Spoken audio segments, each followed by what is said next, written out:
স্কুলে পড়তো তাদের যে ধরনের রেজাল্ট হতো, তারা যেভাবে জীবনে প্রতিষ্ঠিত হতো, সেই জায়গাটা কিন্তু বর্তমানে আর খেয়াল করা যাচ্ছে না বা দেখা যাচ্ছে।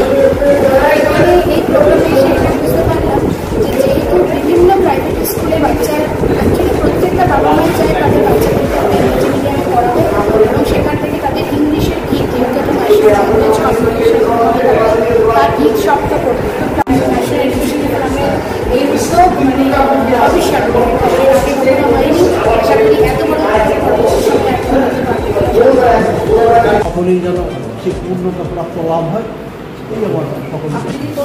আমার আছে ক্লাস 24 বিবেকানন্দ বিদ্যাপীঠ। সেমিনারটা খুবই ভালো লেগেছে, কারণ এই সেমিনারটা অনেক কিছু তথ্য ছিল যেগুলো আমাদের অজানা ছিল। সেই তথ্য সম্পর্কে আমরা অনেক কিছু জানতে পারলাম। যেন এনওসি বিষয়ে যেমন বললেন যে 20টা ক্রাইটেরিয়া আছে, 20টা ক্রাইটেরিয়া কী আমাদের হয়তো সব ক্রাইটেরিয়া নেই, যে কোনোগুলো নাই কী করতে হবে স্যার সব বলেন।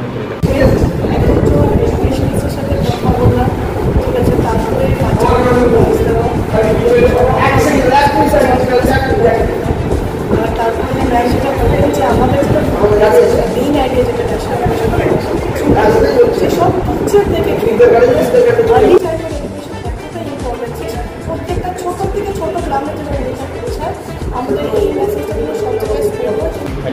আচ্ছা, কোন ক্লাস অবধি? আমাদের 1 to 5 আছে। আর আপনাদের এই যে আজকে ইউনিএফে যে বলা হলো পেরেন্টস লেসন প্ল্যান, এগুলো তো নিশ্চয়ই নতুন তথ্য আপনারা পেলেন। হ্যাঁ, পেরেন্টস এখন তথ্য পেলাম, এখন সম্পূর্ণ পাইনি। আমরা পেলে আসাস আমরাও পেরেন্টসদের কতদিন আছেন স্যার স্কুলে আপনারা? আমাদের 2001 সালে। ভালো লাগলো, আমি প্রথমবার এসেছি স্কুল থেকে, ভালো লাগলো। এরকম হলে ছাত্রছাত্রীরা খুব উৎসাহিত হবে, পার্টিসিপেট করতে ভালো লাগবে, তাদের আমাদেরও ভালো লাগবে।